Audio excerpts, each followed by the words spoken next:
So thrilled to once again be joined by our guest, former big league catcher for the Montreal Expos and host of Blue Jays Central on Sportsnet, Joe Siddall. Welcome back to the Walk-Off. Thanks for joining us.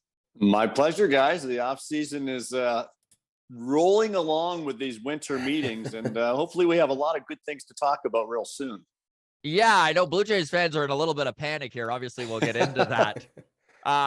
I will start with just saying congrats on another great broadcast season, my guy. I always really enjoy the way you're able to take little plays or isolated incidents within the game and kind of break down the nuts and bolts, kind of give us laymen behind the scenes view of baseball. And it's really enjoyable, man. So well done.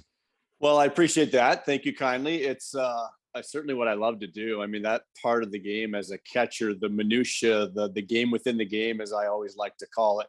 It's the part of the game I love so much. It's probably what I love so much about the catching position because there are so many things going on. How many times have I been asked that, why do catchers make good managers? Well, it's because the entire game is in front of them for one, but number two, it's in their mind the whole time, every pitch. The wheels are spinning 1 and 2 and 3 pitches ahead.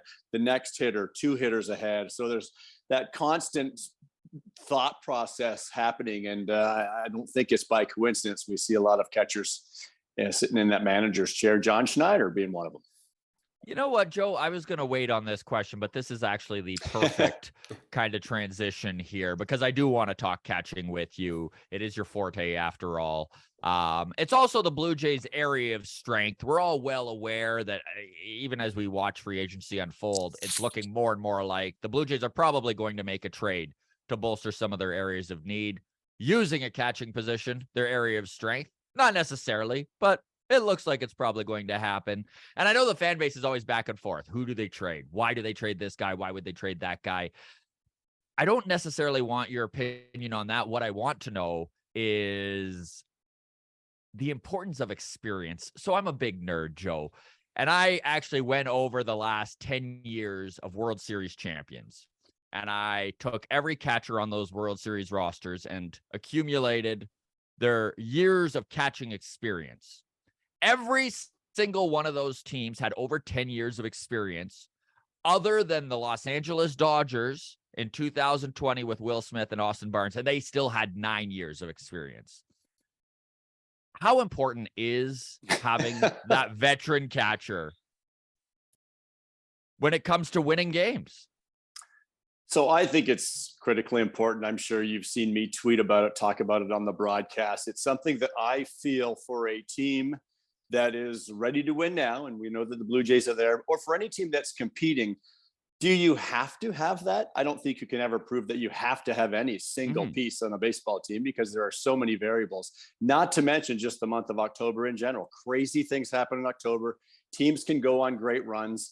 The Phillies had Real Muto behind the plate. Was that a coincidence? I think not, but maybe if they had a catcher with 2 years experience, that team still goes on an amazing run. So there's the crazy thing is you can't quantify it. You can't really prove it, but you're asking me the question, do I think it's important? Absolutely. I think it's important.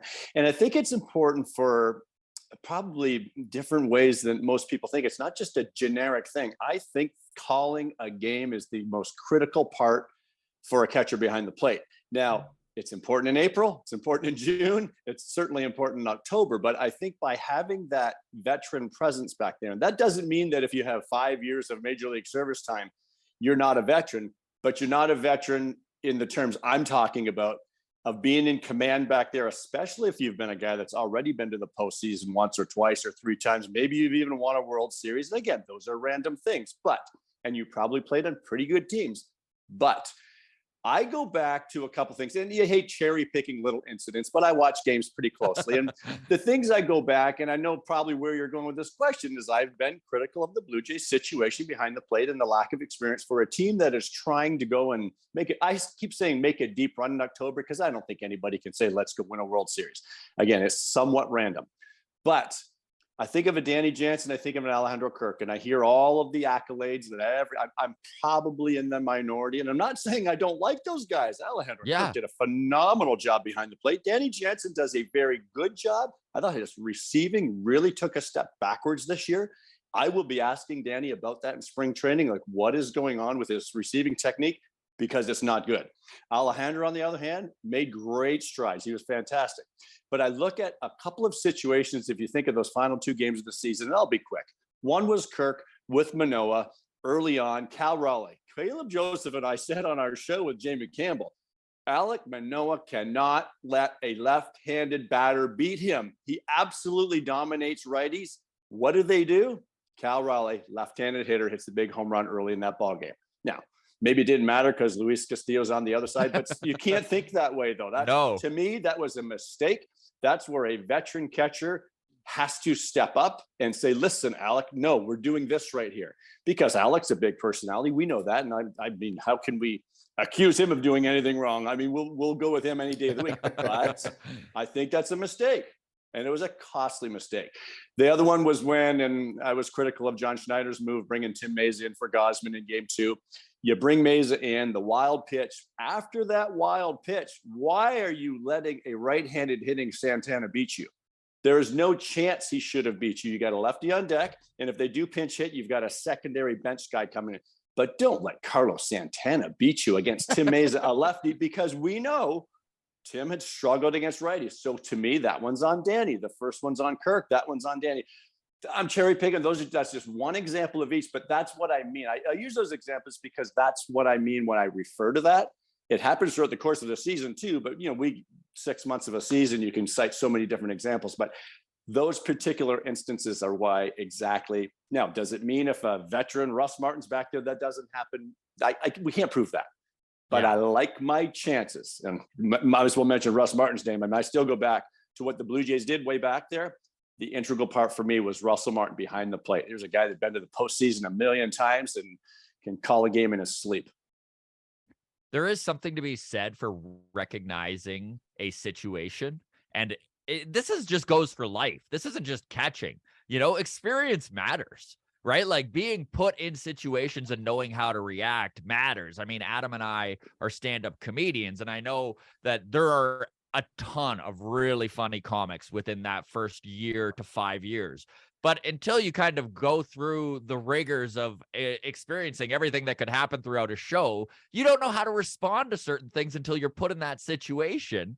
And I guess what I want to do here is ask you if you feel that whatever they do catching wise, if this team could benefit from having a Christian Vasquez, a Zunino, somebody like that added as not even their everyday catcher, but just a guy that these kids, even Danny Jansen, can go to and pick their brains on certain things.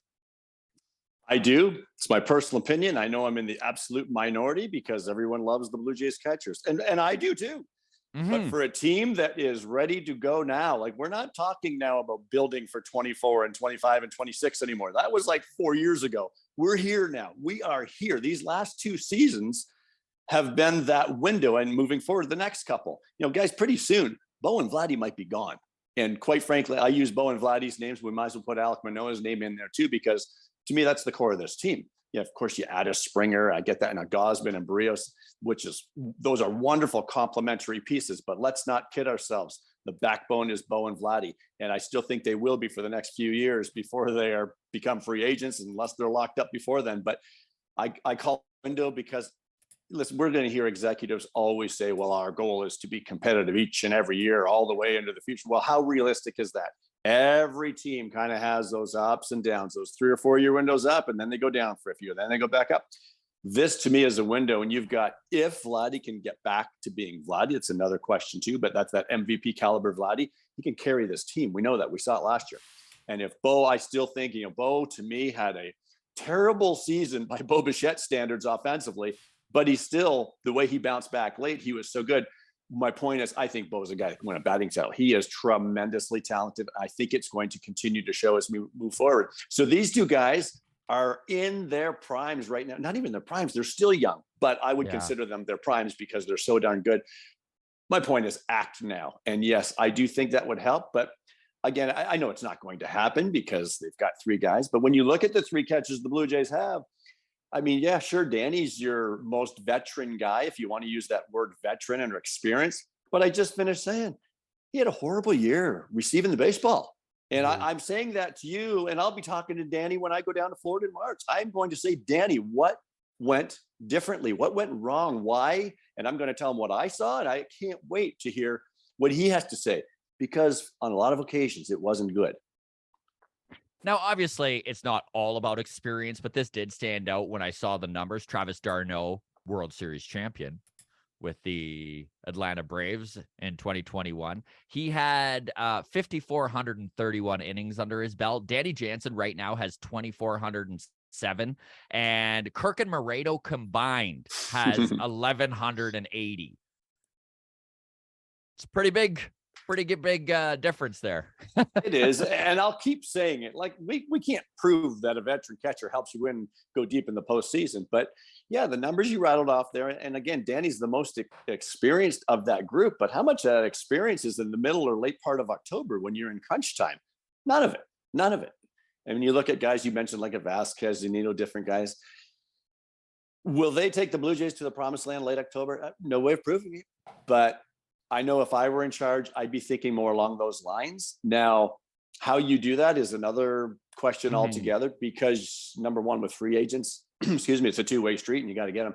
But Danny, to me, holds probably the least value in trade because he only has 2 years of experience left. And I can't wait to see what happens, Danny, because we keep hearing of all these rumors here, there, and everywhere. Well, for a guy that struggled the way he did receiving the baseball last year, is that who you want catching every day for your team? I'm very intrigued to see where he goes, if anywhere. And the flip side of that is you got like an Alejandro Kirk. Well, yes, he's a wonderful catcher. Yes, he had a great year offensively. He's a silver slugger and an all-star, all those great things, but he can't catch every day.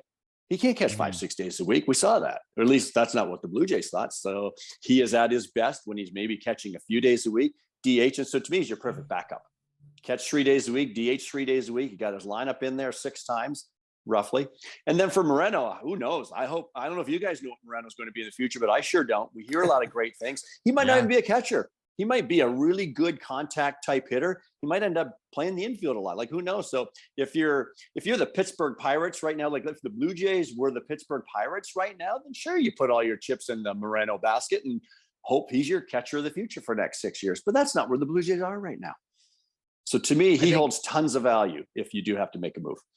That's a great point about where the Blue Jays are at. Obviously, this front office would operate differently if this was back in the 2019 days, right, when they were still in a rebuild. But this is kind of they're in their window, right, to win now. I want to ask you about George Springer here, because in an effort to move George Springer out of center field, a little stat that I heard recently is that anybody 6'3" and over 220 pounds, there's like, you should see the list, Joe. There's almost nobody who's that size who played center field past the age of 32. When you look at what the Jays are doing, do you think moving George out of center field is a priority, or is that being overblown a little bit? Could you see George still taking center field in 2023? I can in 2023, but as you continue to move forward, I think the move is going to have to be made. And the reason I chuckled when you were rattling off those numbers is because our beloved producer, Chris Black on Blue Jay Central, is the one that started that. And I remember when he first started talking to me about it and then he tweeted it, I was like, where do you find this information? Like, how do you search this stuff? And honestly, compliments to him. It was a fantastic thread. And he does a lot of great ones on Twitter. Oh, we love Chris Black. He's been on a couple times. Yeah. It was so good because you go, oh, okay. So I thought that, but oh yeah, George's got to move. Yeah, he's going to have to move for sure. So that's why, look, I wasn't in love with the Teoscar trade. I was more, I'm not saying I love the way Teoscar plays his total game, because we know he's got some swing and miss and chasing that bat. And we know that he goes to sleep in the outfield sometimes. It's very frustrating. And I was very critical of him at times. But final year of a contract before he's a free agent, I mean, he could hit 30 and drive in 100 for fun on this team next year. So that's a lot of production that you're trading away. Now, there are lots of offseason left for the Blue Jays to try to replenish that. But the only part I liked about it is that you're getting rid of one of those right-handed bats and hopefully fill it with a left-handed bat. So the Blue Jays do need to get a little more left-handed, I think. I feel strongly about that as well. Throughout the course of the season, I will say the way I have felt about the Blue Jays lineup being too right-handed it dropped a couple spots on my list in terms of concerns, because my concerns, needs, requirements are totally to the pitching side. And you lose Ross Stripling, Berrios has the year he had. Starting pitching for me is number one. And right behind it is a bullpen arm or two. And when I say a bullpen arm or two, I'm talking like top notch. I'm talking like high powered, nasty secondary pitch.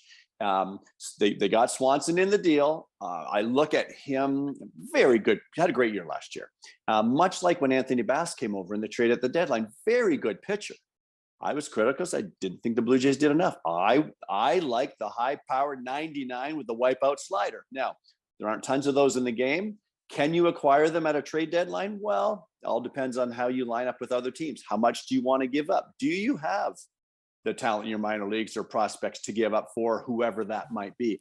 I just felt the Blue Jays didn't push that envelope when they were at a spot at the trade deadline, knowing that their bullpen had already been worked pretty hard. It was going to be worked pretty hard for the next couple of months. And then they had October baseball to deal with. I thought they should have provided a little bit more depth at a deadline for a team that, if they had that, could have made a deeper run. And wouldn't you know it, they blew an 8-1 lead, and it was the bullpen that coughed it up. And I know it was a funny play in center field, but let's just say the bullpen coughed it up. Yeah. So yesterday, Mark Shapiro stated that the Blue Jays have the capacity to continue raising payroll in the future. He said that the luxury tax, the CBT, $233 million in 2023 is not an obstacle. And if this is true, it feels like the Jays could still land a big fish. Carlos Rodon is still out there. We just talked starting pitching. I feel like if they are going to go all in on a guy, he's kind of the dude I would like. Left-handed starter, would fit in so beautifully between Manoah and Gausman, a proven track record. If you were spending this money, Joe, is Rodon who you would be after? Or are you leaning more towards a Nimmo, a left-handed bat, a guy who could play some center field? Where would you allocate those funds? Rodon. Let me think about that. Rodon, 100%. Rodon is the answer for me, because that's what's going to help you win right now. Now, he's probably going to need 5 or 6 years and a ton of money, probably 30 a year. But to me, that's what's going to give you the best chance to win now and moving forward. You've still got Gausman, Manoah. What a rotation moving forward. Let's all just put our hands together and hope Berrios gets back to being Berrios at all, like just a little better. And then, if there's a Stripling still out there or a guy like that to kind of complement, but I sure hope you're not still counting on a Mitch White and a Kikuchi. Like what happened last year is they just got so thin and they had nothing in the reserves. There is no depth whatsoever. There was nothing when we were in spring training hearing about, rotation depth of Anthony Kay and Thomas Hatch, and the list went on. I was like, Casey Lawrence. I'm like, come on. Yeah. No chance. So yes, Rodon would be top of the list for me. And again, only because I say that to me is number one. And then that the lineup issues or the left-handed bat to me is number two. I can handle George Springer in center field for another year, and you deal with it. But after trading Teoscar, you got to do something. They've got to acquire an outfielder somewhere. And that's why I almost would have just, and I know they saved some money by trading him away, but I would have kept that bat, rolled that lineup for another year, even though, again, we all know it needs to be a little more left-handed. But to me, pitching. And rotation's obviously number one for me, but those high leverage bullpen arms that I talk about every October, from about October the 1st to November the 2nd. And we saw it play out once again with that Phillies bullpen and with the Astros bullpen. Yeah. I mean, Edwin Diaz was number one. That was the dream. I know that was a long shot at best. And then even Robert Suarez, like those, like you said, the high velo guys with that 99 mile an hour wipeout slider. It's tough not to fall in love with that. And I will say, like, I think it plays. And the reason I think it plays is because there are other very good pitchers. And, you've got Bass, this Swanson, these guys that are maybe Jimmy Garcia, they might be 93 to 95. And that's good. But I just think that extra velo gives you the little bit of room for error. It gives you a little bit more room for error. When you're an Anthony Bass and you're counting on that slider, well, you can throw 2 or 3 really good sliders in a row, but those darn sliders, I always find it takes that one to spin, and it's right there. That's why I like the high velo guys, because now ask any hitter alive if they'd rather see 95 with a nasty slider or 99 or 100 and a nasty slider? And you know what the answer is going to be. The extra velo just makes you gear up a little bit more and makes it more difficult to handle that slider. But when that slider is hung out in a tee, you get a little bit of a chance. So it's not a big difference, but I think it's a big difference in my philosophy or what I like and what I want. Those guys that are 94, 95 with a good slider can be very effective. You don't have to throw 100. But I like him better.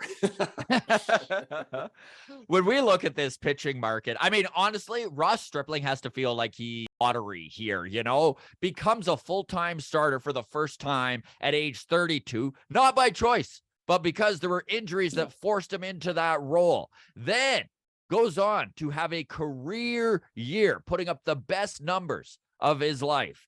Doesn't get offered a qualifying offer. So there's not even picks attached to his name.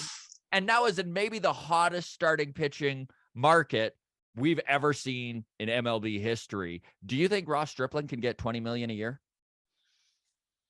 It makes you feel like somebody's going to 30 teams out there. Somebody will do it.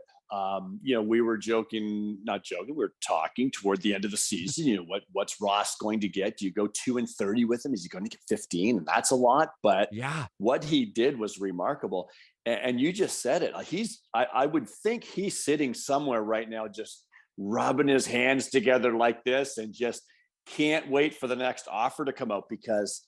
Yeah, wow. There's some serious money getting thrown out there, and for a variety of reasons. We talked about the lockout last year, and now the owners are out of it, and they know that the competitive balance tax is higher now, so you can spend a bit more.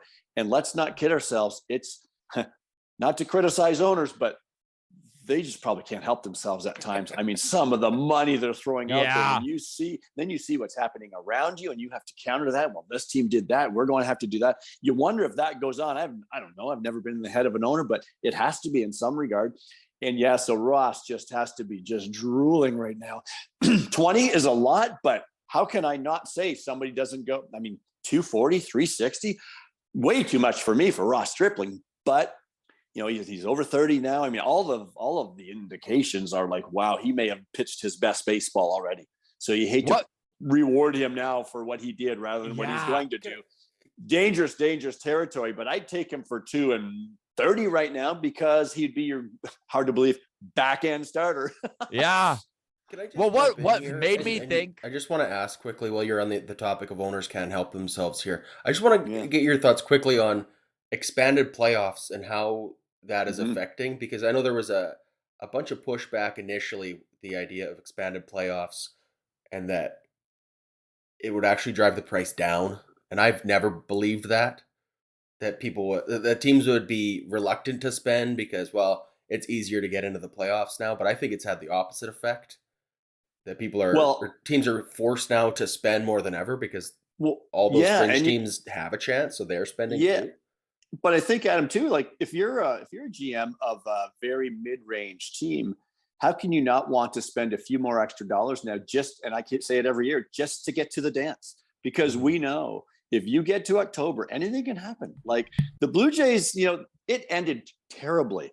But you're telling me that if that crazy game 2 ended the way it should have, and the Blue Jays win game 3 and they win that series and they won, you tell me they can't win another series? Hey, taking on the Astros eventually is going to be very difficult, but they could have been in the ALCS, I think, easily. Like, I really believe that.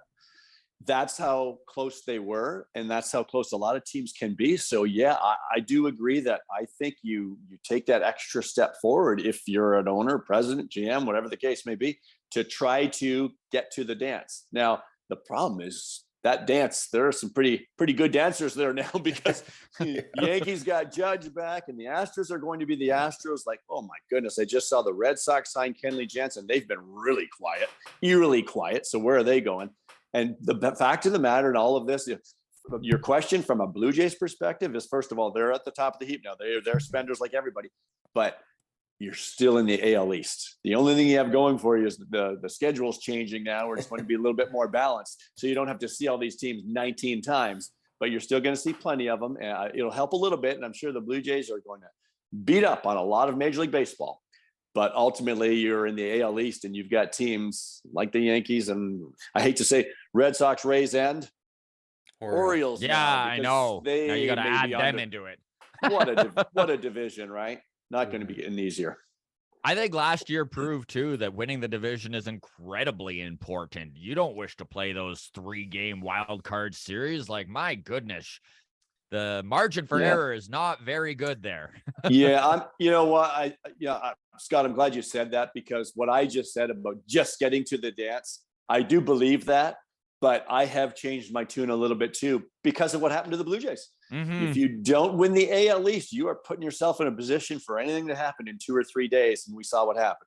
Crazy things can happen in a small sample like that, and none of us want to relive Game 2 of that series game against the Mariners. But crazy things happen, and boom, you're out. So that right there, if that's not incentive to try to win the AL East, nothing is.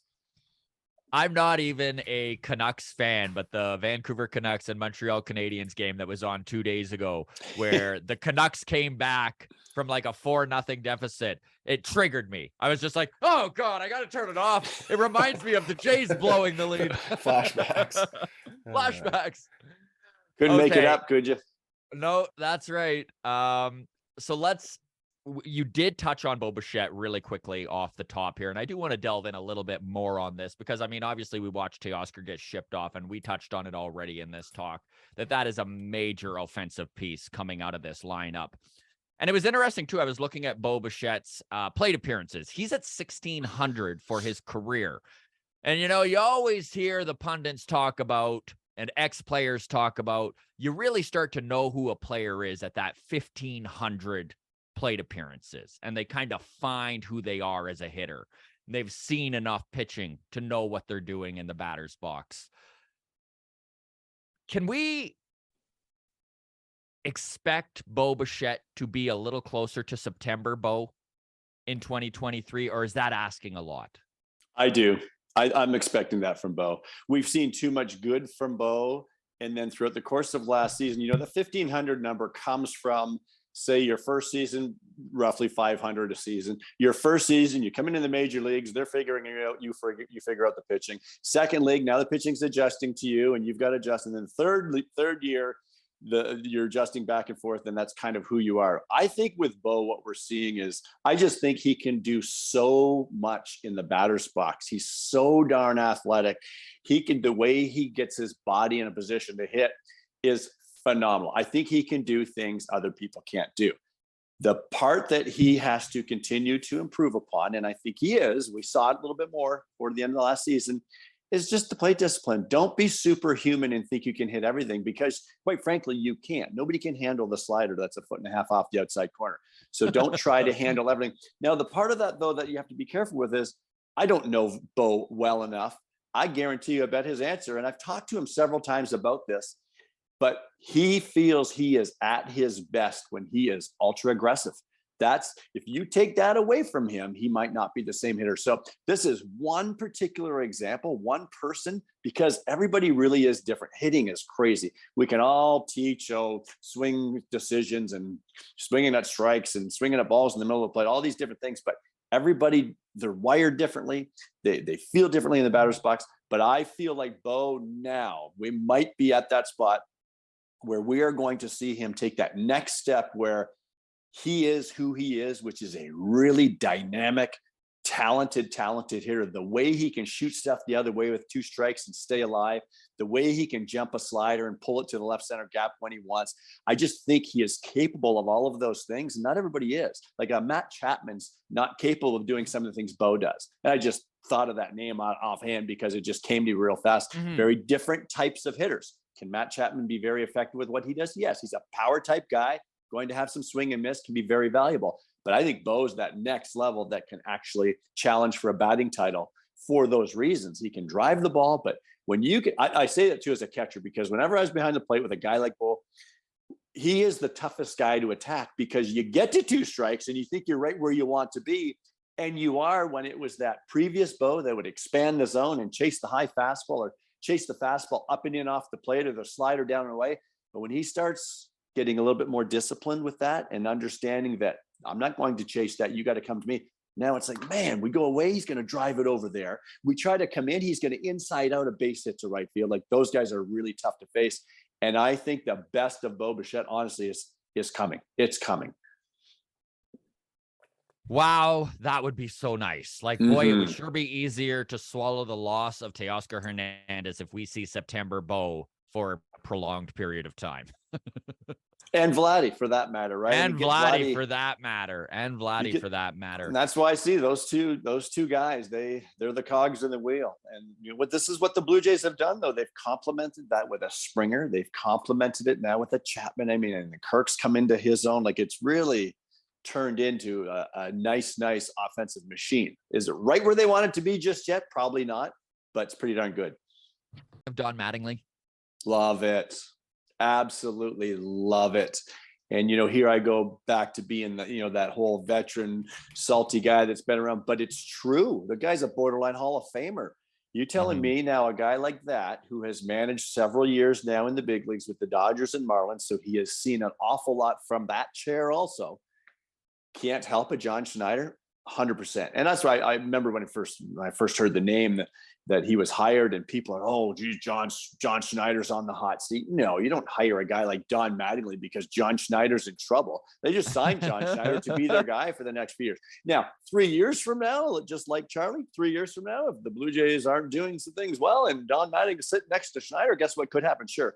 But no, that's not the case at all right now. And I was assuming when I first read it, he has agreed, they've all chatted and agreed that you're coming in here to just be another key part, use your experience to help us get better. And you telling me a guy like that on the bench for a Bo or a Chapman or a Vladdy or a Kirk, or the list goes on, to have a word with Mattingly in between at bats or something. Oh man, we're in the cage, or, you don't want to step on hitting coach's toes or anything, but trust me, those hitters would be gravitating to Don Mattingly to talk a little hitting, as they should. Clubhouse culture is a really tough thing to quantify. It's just, it exists, it's real, it's important, but sometimes it's overstated. I think too, with bringing in Don Mattingly, I'm curious your thoughts on the idea of clubhouse culture, Teoscar being shipped out. I don't think that this was all we need to change the culture in the clubhouse, but bringing in one guy and one guy leaving can take a good culture and make it great, correct? Like, one guy can affect a clubhouse. It sure can. And by all accounts, I mean, I think the clubhouse was and is in pretty good shape. I don't think this was an off season where we have to address the culture in the clubhouse. And you said it best at first. I never like talking about leadership or clubhouse culture because I don't know. I'm not there. If I was a player, if I was a coach in that clubhouse every day, I could tell you a lot of things, but I'm not. And when they come out on the field, when we walk through the clubhouse, everybody's on a different behavior. I remember that when I was a player. I'm sitting in my locker. I'm not going to say some things that I might say when the media person's walking by. So for us to have an opinion on that, it's very difficult, unless, of course, I've asked somebody off the record and I have a little information in the back of my head here, which I would never share. But I understand that was probably in pretty good shape, especially once Montoya was gone and Schneider came aboard. I thought things were in a really good place. I still think the Teoscar thing was more about getting rid of a little bit of payroll, an opportunity to get a little bit more left-handed. Who knows what else goes into that? Just in my experiences over the years, maybe we talked a lot over the last year and some change. Maybe they were talking extension with Teoscar and they just couldn't come to that point. And if they couldn't come to that point, you move on from him. And now they're believe it or not, by trading him away and that contract and what they might acquire, they think they can get better. It's all about getting better. And I mean, if you question what they're doing in the front office about trying to get better every day, I mean, you're just crazy. Of course, that's what they're trying to do. They're trying to get better and they're trying to win. Now, he gets traded and we haven't seen a move yet, but I say just relax. It's December still, right? And then you bring in a guy like Don Mattingly. Again, I don't think that's necessarily to improve the culture, but there's a guy that for sure will command the room and command the dugout, right? I mean, if I'm Chapman, Bichette, doesn't matter who I am. If I'm a hitter, like I walk in that clubhouse, I'm like, damn, that's naughty baseball. And he's our bench coach right now. Are you kidding me right now? Absolutely. And I think too, I don't know Don Mattingly at all. I look forward to meeting him and having some chats with him, but I've seen him work. And when you watch him, that demeanor, it's just like this. And that's kind of what we remember him as a player, right? And that's something I've really always admired about him. So his resume speaks for itself. And I'm talking even more as a hitter, that the hitter should gravitate to him. But his experience as a manager, maybe he's that extra sounding board that John Schneider will have. And I've seen some of John's quotes. That's great. He wants somebody to disagree with him once in a while. He wants somebody to maybe say, no, stay with Gausman right here. Let's not go with Mesa just because it's his pocket of hitters. I know I'm digging up the past again, that horrible game. But those are the things where you have that extra. There's a guy that's been through a lot, has seen a lot. Maybe the numbers show this, but Gausman's our guy right here. He gave up a few hits, but they were kind of little bloops and ground balls. Then he just got 2 quick outs. He's our guy right here. So those sorts of things, and to have that sounding board right next to you can only help Schneider. And I think it's a wonderful thing to add to the Blue Jays dugout. Couldn't agree more. Joe, let's talk the biggest news of the morning. The biggest free agent shoe has dropped. Aaron Judge going back to the New York Yankees for $360 million over 9 years, $40 million a year. Thoughts? No surprise, is it? Is it a surprise? No, me neither. I mean, we heard the reports come out in spring training, and the report leaked that they offered him 220, whatever it was, and he turned it down. And the whole story all year was betting on himself, and of course, he was going to win. And I mean, obviously, it was going to start with a 3, but it was going to be way more than 3 because he's Aaron Judge. He's just home run record the whole bit. I could never see him in any other uniform than the pinstripes. Honestly, I felt that way all season long, but I also felt that last year about Freddie Freeman in Atlanta. Yeah. And all of a sudden, so you never know. And I know Judge is from the Northern California when the Giants thing got in, they were on board, and I was thinking, well, yeah, maybe. I don't know Judge at all. So is he a guy that wants to go home and play there? I didn't know any of that, but when it ultimately came through this morning, of course, I, like everyone, saw the notification on my phone and just went, wow. Now, surprised, no, but when you finally see it, when all that anticipation ends, it was a wow moment for me. Those contracts never end. Well, we know that. But guess what? He's going to be playing against the Blue Jays for the next 9 years. Probably not good for the next 3, 4, or 5 anyway. Yeah. I mean, I was hoping he would be the Giants. I really was. But the flip side of that is we get to see Aaron Judge an awful lot over the next 9 years. And if you're a baseball fan at all, it's pretty awesome. It's just, it doesn't make life easier for the Blue Jays.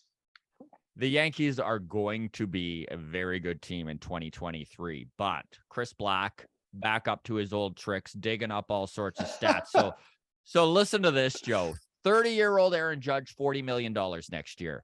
32-year-old Garrett Cole, $36 million. 33-year-old Giancarlo Stanton, $32 million. 37-year-old Josh Donaldson, $21 million. 33-year-old Anthony Rizzo, $17 million. DJ LeMahieu at 34 years old, $15 million. 33-year-old Aaron Hicks, $11 million. Combined, 232 years old, $172 million for next year. So I'm going to I hadn't seen that yet, obviously, but when I do see it, I'll be replying to my good friend Chris Black with, who cares? It's the Yankees. They don't care about money, and they don't care about 9 years to Aaron Judge. They don't care about what he's doing 8 and 9 years from now. They know that for 3, 4, 5 years, probably still going to be Aaron Judge. And you can say what you want about Garrett Cole. Is he hittable? Absolutely. Blue Jays have actually handled him on occasion, but anytime the starting matchup has Garrett Cole in it against the Blue Jays, you're just like, oh, geez, this could be one of those 14 strikeout games, right? Like, it's just Stanton, same thing. I mean, it's probably not money well spent, but it's the New York Yankees. I mean, again, we talked about money in this game. It's gone through the roof. It's almost an $11 billion industry now. The Yankees are right up there. And bottom line is they've got some really good players, and not all of them on that list. We know Josh Donaldson's on the way down. Aaron Hicks turned out to be a terrible contract, but some pretty good names there that the Blue Jays are going to have to deal with over the next number of years. Very true. All right, Joe. Before we get into listener questions here, we always appreciate your time. You're so generous with it, and we always really enjoy having you on the show. So thank you very much. My pleasure. I'll leave you with this. And you might not have seen this, so we'll just skip over it if you haven't. I wouldn't want you to comment on something you haven't seen. But just yesterday, a report broke that very similar to 2021, baseballs in 2022 were tampered with.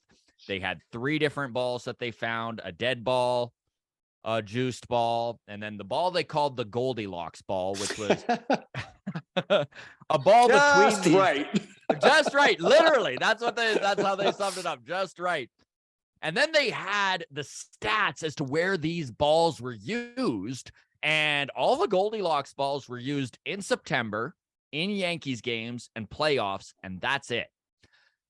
If you're, let's say, a player in Oakland and you're playing in that god-awful stadium, and you're already in an organization that is cutting corners at every single turn and already very disadvantaged, are you upset to hear that the league you're playing in is literally tipping the scales? This can go a lot of directions, Scott. So first and foremost, I'm not a scientist. When I read this stuff, I probably don't understand it as well as I'd like to. Clearly this was done by a scientist, so you have to respect all that.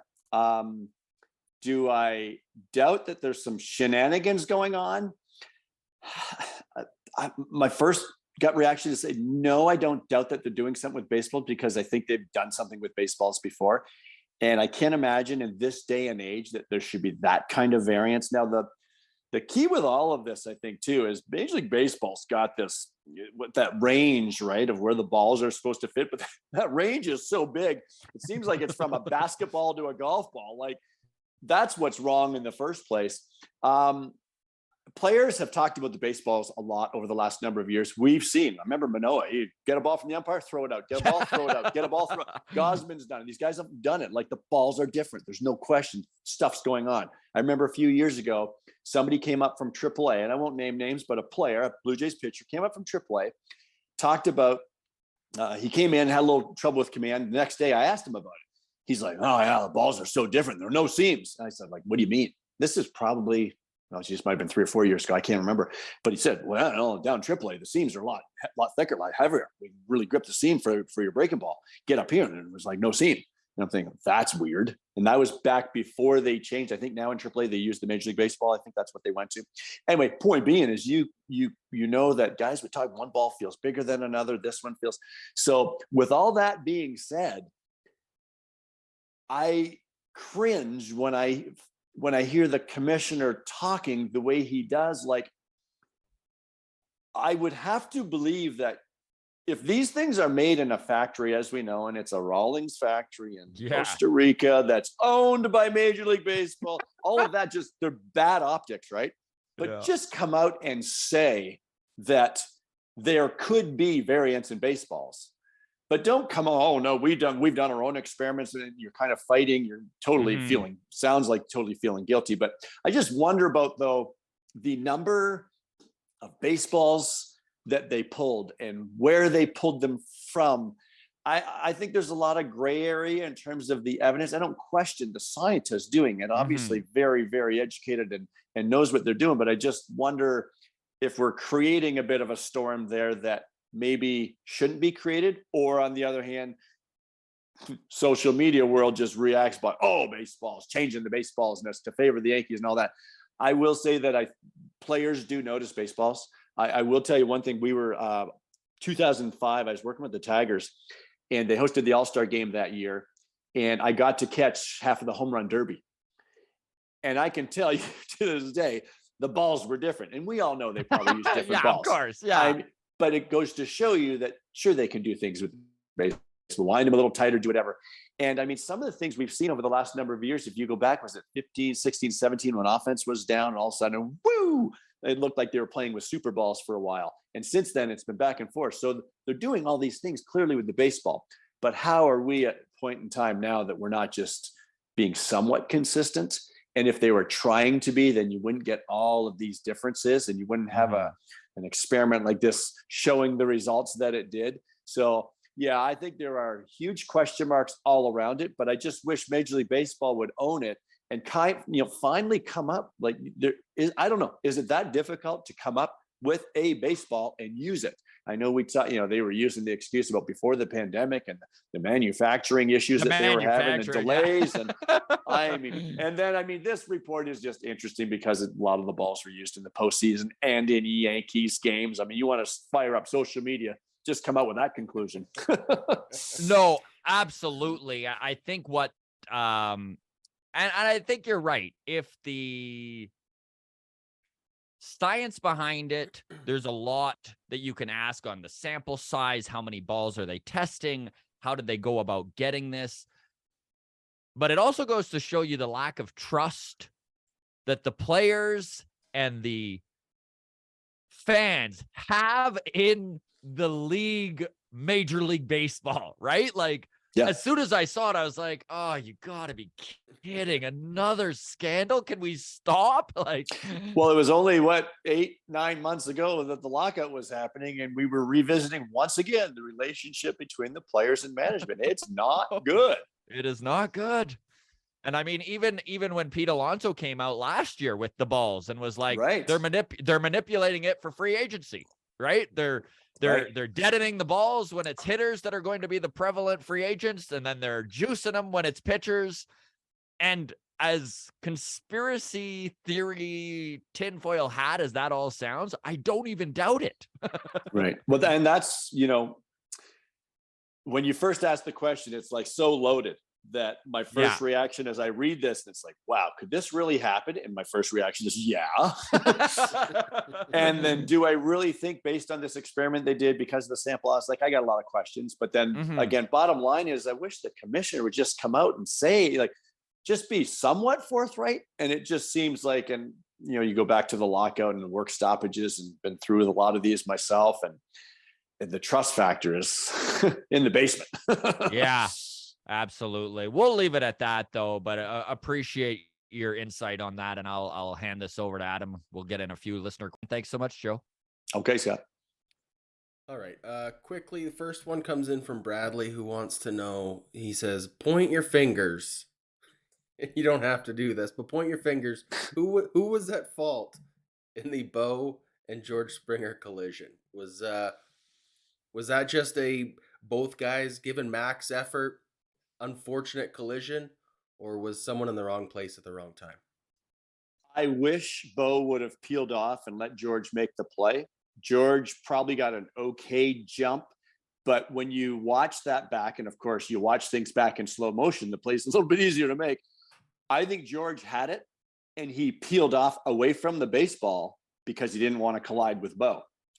So that blame then goes to Bo. But how do I blame a shortstop for going out trying to make a great play in a postseason game? And I don't want to say the game was on the line, but it was a big play. Trying to make, how do you blame a guy for going to try to make a play? And I can assure you guys, it's hard to hear out there. I think in a perfect world, if Bo is going out there, about a half his way out there, if he could have peeked at George and somebody could have done an arm signal. But again, I'll tell you too, that's not easy. When you're running out for a ball, you're looking up in the sky at the ball, and you take your eye off it to look at your fielder to either wave them off or bring them on, and then you look back and find the baseball. That's not easy either. There is so much at play there, and I don't want to be middle of the fence guy and say you can't blame either one. Ultimately, when in doubt, I love for the guy coming in, the outfielder, to make that play, and I think George would have made it. But how? So the answer is, yeah, that's Bo's fault in my regard. But how do I fault Bo for trying to make a play that he didn't think George was getting there? It was one of those plays in baseball that happen. I think if you're doing that all over again, if you're working on that play in spring training, we'll probably see it. It's been like that for 100 years. Why do you think that stuff happens? It's because it's not easy. It's tricky. And then you add the element of the situation, of course. And here we are again talking about in the offseason, rightfully so. But I still like to say that that's not what lost them the game. Of course. Oh, there was a laundry list. That was the thing with that game that kills me. It's like the amount of things that happen. And you're like, hopefully that didn't. On that talk, that's a great question, because on that talk, let me add this one. As a catcher coming up through the minor leagues with the Expos, we were always taught, our rule of thumb as a catcher now, going for a pop-up in foul territory toward first base or toward third, and even out in front of home plate for that matter, is not to say a word, to go get it until you're called off. That was kind of like our code with the Expos coming up through our minor league system. So if I went for a pop-up by the first base on deck circle, I'm just going for it. I'm looking up in the sky and going for it, and I'm going to catch it until I hear my first baseman yell, I got it, I got it, I got it. And I'll yell, take it, take it. But until I hear anything, I go get it. But if you try that out in the outfield, you've got two guys coming in that situation. I like that strategy for me, but I'm not so sure that's going to work in the outfield. You have to communicate, but bottom line is communication is very difficult in that environment. Yeah, it just seemed like it was just right in that perfect no man's land where Yeah. neither guy was even confident enough to call for it. And the stadium was loud loud. too, like so many things that anyways. All right, How about this? If Bo pulls up and George doesn't get there, then everybody's saying, what's Bichette doing, right? That's the other That's side why of it, right? that's why I say, how do you fault someone for going to try to make a play? Absolutely. Yeah. All right. Thanks for that one. Next one comes in from Ian. Just wants to know, curious if you could give your thoughts on a potential Brandon Nimmo signing for the Blue Jays. Nice piece for sure. When I hear some of the numbers I'm hearing, like 5 and 100, I'm like, really? Not where I want to spend my money particularly. Believe it or not, guys, I was kind of thinking a Bellinger would be that kind of sneaky good 1 year, take a shot, because he plays a great center field, which to me, defense is critical out there. I don't even care how much they hit. And you got a Bellinger who, what if he rebounds a bit and hey, look, I don't think you can be an MVP of a league, guys, and just fall off a cliff. He's had injuries. I believe he's had injuries that have affected his swing, especially he broke his leg. I mean, that stuff matters. So if he can regain his health at all and regain that stroke, I was hoping the Blue Jays would jump on that at 1 year and $20 million. Didn't happen. He probably wanted to go to more of a situation like the Cubs because it gives him a chance to be the guy. He gets 600 plate appearances if he stays healthy. Yeah. But Nimmo's a lot. I'd rather put my money in pitching. Do you think? Sorry to jump in here, Adam, real quick.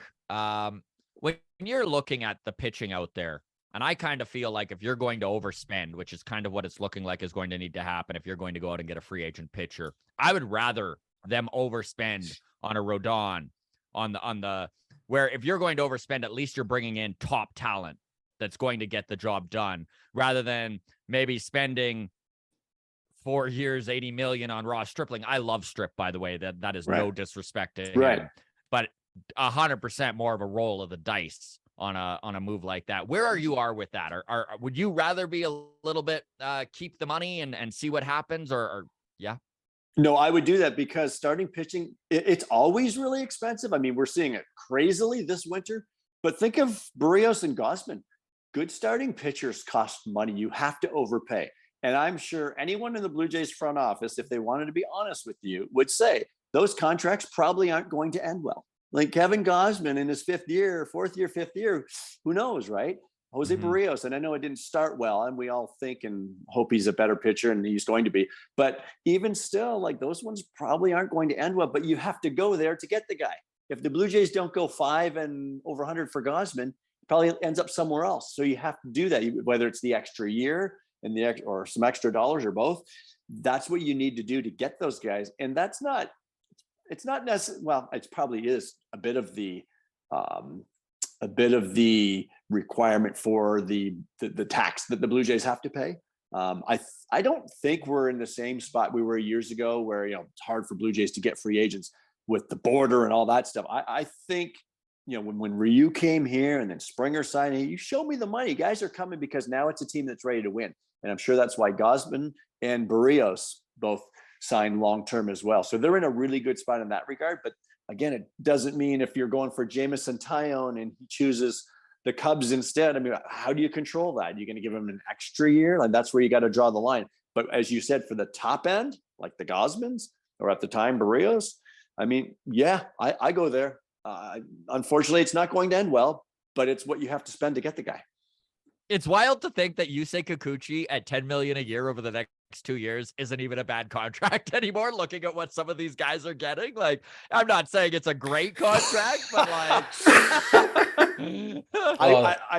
I hope we can all agree that he should be better. We saw signs of it out of the bullpen, but man, when you sign a guy for 3 and 36 and you expect him to be in your rotation, yeah. All right, let's move on quickly here. So Zero Day wants to know if you think Berrios will have a bounce back season, and also if you think Ryu has thrown his last pitch as a Blue Jay. I think Berrios is going to be better. And the only reason I think Berrios is going to be better is because he wasn't awful all the time. He had a lot of very good starts. And Jose Berrios is not what hurt the team this year. You know, they won a lot of the games he started when you look at the numbers and all. But when he was bad, he was really bad. He was this Jekyll and Hyde thing that I think and feel that it was so weird that I don't like making excuses for guys, but I feel some teams might have had something on them. Some teams, because there were just games where that it just seemed like he's not this bad. They're hitting him like they shouldn't be hitting Jose Berrios. Other games he was really good and it looked like, okay, that's the guy. And all of a sudden it'd be a bad one again.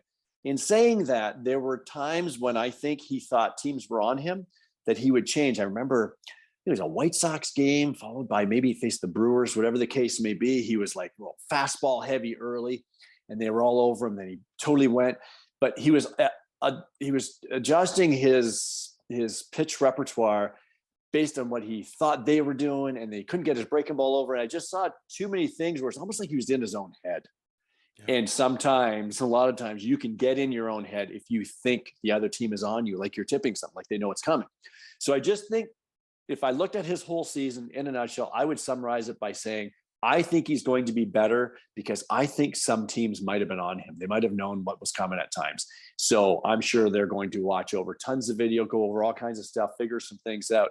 And I'm sure we'll know after the first month of the season, but it was too hit and miss for me to think, yeah, he was just good some days and not good other days. It was weird. And I think that weirdness should correct. Ryu, who knows with health, right? I mean, you're expected to see him late in the season. It'd be a nice piece getting a guy like that back in June or July or August. And, you know, there are always injuries and things happening where you could use some age and experience, but at the same time, coming right off Tommy John, what are we going to expect, right? Like how good can he be? So. Last one here comes in from Badger. Says, I'd like to know if Joe thinks it's possible for Moreno to change his position. I know you touched on that with Scott earlier in the show. Yeah. But keep hearing how athletic he is. We did see him kind of be used at the end of the season in left field and second base. Do you think that's a realistic transition for the Blue Jays to make with Gabriel Moreno? I think it could happen. Yeah, just based on how you see him carry himself and how he fields ground balls. And he does an okay job behind the plate. Is I think a little bit raw, still back there, still learning back there. And that's why I think with a young guy like that, I mean, you don't want him behind the plate a whole lot right now on this team ready to win, right? Like he's got lots to learn, probably not just physically, but in calling a game and handling pitchers and all those facets of the game that I feel are so critical. And again, if he was playing for the Pittsburgh Pirates and you're going to develop for 6 years, that's great. But I think that's very real that he may not even be a catcher moving forward. And that's why when we think of him as a prospect and his value right now, I think his value is not only in how he can be a good two-way offensive and defensive catcher, but also the possibilities and his abilities to possibly even move and be a real utility type guy in the future. Joe, we could sit and talk baseball with you all day. Really, really appreciate your time. Thank you so very much. A Merry Christmas and Happy Holidays to you. All the best. And hopefully we can twist your arm and get you back next off season. All right, Scott, Adam, my pleasure. A lot of fun. Could talk baseball all day too.